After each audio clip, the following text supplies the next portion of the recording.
Hello అండి, నమస్తే. Welcome back to my channel. ఈ వీడియోలో నేను బాడీలో ఇమ్యూనిటీని పెంచి బలహీనంగా ఉండే వారిలో బలాన్ని పెంచి ఎముకలు కీళ్ల నొప్పుల నుండి ఉపశమనం కలిగించే గోందు లడ్డు ప్రిపరేషన్ చూపిస్తున్నానండి. కాల్షియం మరియు ప్రోటీన్స్ ఎక్కువగా ఉండే ఈ లడ్డు గర్భిణులకి బాలింతలకి ఎంతో మేలు చేస్తుందండి. అలాగే బాలింతల్లో పాలు వృద్ధి చెందేలా చేస్తుంది. అలాగే బాలింతలకి డెలివరీ అయిన మొదటి 2-3 నెలల్లో ఉండే నడుము నొప్పిని నివారిస్తుంది. స్త్రీలకి నెలసరి సమయంలో వచ్చే అధిక రక్తస్రావ సమస్య నుంచి ఉపశమనం కలిగిస్తుంది. ఎముకలు కీళ్ల నొప్పులతో బాధపడేవారు తింటే మంచి ఉపశమనం కలుగుతుందండి. ఇది బాడీలో హీట్ జనరేట్ చేస్తుంది కాబట్టి శీతాకాలంలో రోజుకొకటి తింటే మంచిదండి. ఈ గోందు లడ్డూల్ని నేను ఏ విధంగా ప్రిపేర్ చేస్తానో ఈ వీడియోలో చూపిస్తున్నాను. ఇక లేట్ చేయకుండా వీడియోలోకి వెళ్ళిపోదాము. దీనికి ముందుగా గోందు తీసుకుంటున్నానండి. దీన్ని ఎడిబుల్ గమ్ అని కూడా అంటారు. ఇది ఫ్యాబేసి కుటుంబానికి చెందిన ట్రాగాకాంత్ అనే చెట్టు యొక్క గమ్ అండి. నేను ఇక్కడ 1 కప్ గోందు తీసుకుంటున్నానండి. అలాగే లడ్డు ప్రిపరేషన్కి అవసరమయ్యే నెయ్యి అండి. ఇది అంతా పట్టదండి. నేను ఇక్కడ బాటిల్ చూపిస్తున్నాను. మా అమ్మాయి యుఎస్లో డెలివరీ అయినప్పుడు నేను ప్రతిరోజు ఉదయం సాయంత్రం ఈ లడ్డూలు ఇచ్చేదాన్నండి. సో ఇది నా పర్సనల్ ఎక్స్పీరియన్స్ అనమాట.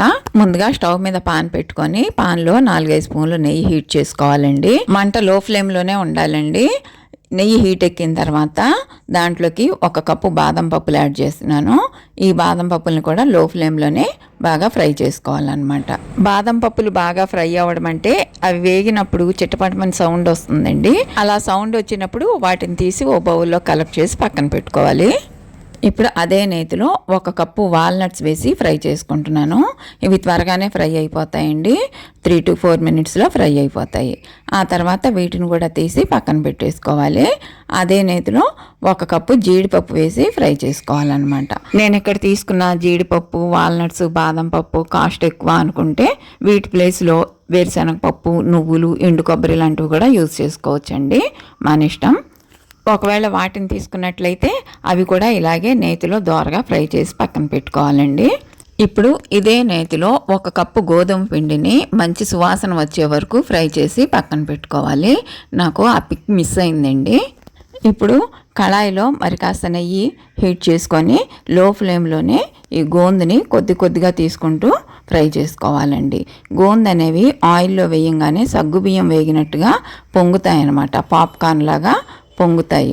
సో అందుకని కొద్దిగా తీసుకుంటూ ఫ్రై చేసుకొని పక్కన పెట్టుకోవాలి. ఇవి లోపల వరకు బాగా వేగేలాగా చూసుకోవాలండి. లేదంటే తినేటప్పుడు పంటికి అంటుకుపోతూ ఉంటాయి అన్నమాట. ఈ గోందు వేగడానికి నెయ్యి కాస్త ఎక్కువే పడుతుందండి. నెయ్యి పీల్చేస్తూ ఉంటుందన్నమాట. ఇక్కడ మీకు టెస్ట్ చూపిస్తున్నాను చూడండి. ఈ విధంగా నలిపినప్పుడు పిండిగా అయిపోవాలన్నమాట. ఇలా అయితేనే గోందు కరెక్ట్గా ఫ్రై అయినట్టు అనమాట.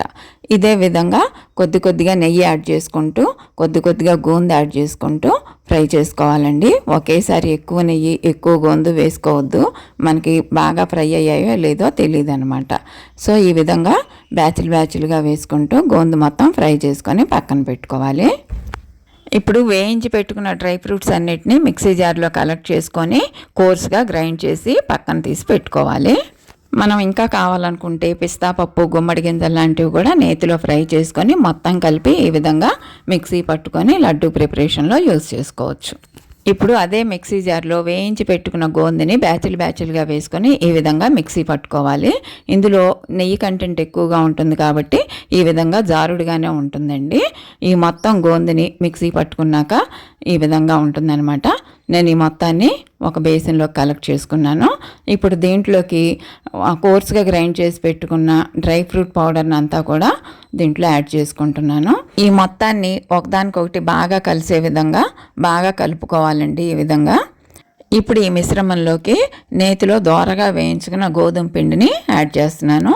ఈ పిండి వేయిస్తున్న క్లిప్ మిస్ అయిందండి. ఇందాక చెప్పాను కదా, ఇది దోరగా నేతిలో వేయించిన గోధుమ పిండి అనమాట. ఈ మొత్తాన్ని మళ్ళీ బాగా కలుపుకోవాలి. ఇప్పుడు ఈ మిశ్రమానికి మన టేస్ట్కి తగినట్లుగా బెల్లం పొడిని యాడ్ చేసుకోవాలి. పంచదార యాడ్ చేయొద్దండి. ఇది బలానికి వాడుతున్నాం కాబట్టి బెల్లం మాత్రమే యూజ్ చేయండి. బెల్లంలో ఐరన్ కంటెంట్ ఎక్కువగా ఉంటుంది కాబట్టి బ్లడ్ ఇంప్రూవ్మెంట్కి యూజ్ అవుతుంది. ఇష్టమైన వారు ఇదే సమయంలో ఇలాచీ పౌడర్ కూడా యాడ్ చేసుకోవచ్చు. నేనైతే యాడ్ చేయలేదండి. సో మొత్తం బాగా కలిసిపోయిన తర్వాత మనకి కావాలనుకున్న సైజులో ఈ విధంగా లడ్డూలు చుట్టుకోవడమేనండి. బాలింతలకి చాలా చాలా శ్రేష్టమైనవండి ఈ లడ్డూలు. బాలింతల్లో మిల్క్ ప్రొడక్షన్ తక్కువగా ఉన్నప్పుడు ఈ లడ్డు ఉదయం ఒకటి సాయంత్రం ఒకటి ఇవ్వడం వల్ల మనకి వెంటనే ఇంప్రూవ్మెంట్ కనిపిస్తుందండి. మా అమ్మాయికి బాలింతగా ఉన్నప్పుడు నేను ఈ లడ్డూలే ఇచ్చేదాన్ని అనమాట. మదర్స్కి యూజ్ అవుతుందని ఆ వీడియోనే మీతో షేర్ చేస్తున్నాను. డ్రై ఫ్రూట్స్ అనేవి మనకు నచ్చిన విధంగా వేసుకోవచ్చండి. నేను చెప్పినవే వేయాలనేం లేదు. గోందు మాత్రం నేతిలోనే ఫ్రై చేయండి. బాలింతలకి నెయ్యి ఎక్కువగా వాడతాం కాబట్టి. బాలింతలే కాదండి, మనం కూడా తినొచ్చు, చిన్నపిల్లలకు కూడా ఇవ్వచ్చు. రోజుకు ఒక లడ్డు తింటే చాలండి. మనకి చాలా పుష్టినివ్వడమే కాకుండా ఒంట్లో రోగనిరోధక శక్తిని పెంచుతుంది. మార్కెట్లో దీన్ని తీసుకునేటప్పుడు గోందు వేరు, కటోరా వేరండి. డిఫరెన్స్ చూసి తీసుకోండి, ఎందుకంటే చూడడానికి రెండు ఒకేలా అనిపిస్తాయి. సో తల్లులకి, పిల్లలకి, పెద్దలకి అందరికీ ఎంతో మేలు చేసే ఈ గోందు లడ్డు మీకు కూడా నచ్చినట్లయితే తప్పకుండా లైక్ చేయండి. అలాగే మీ అభిప్రాయాలను కామెంట్ సెక్షన్లో షేర్ చేయండి.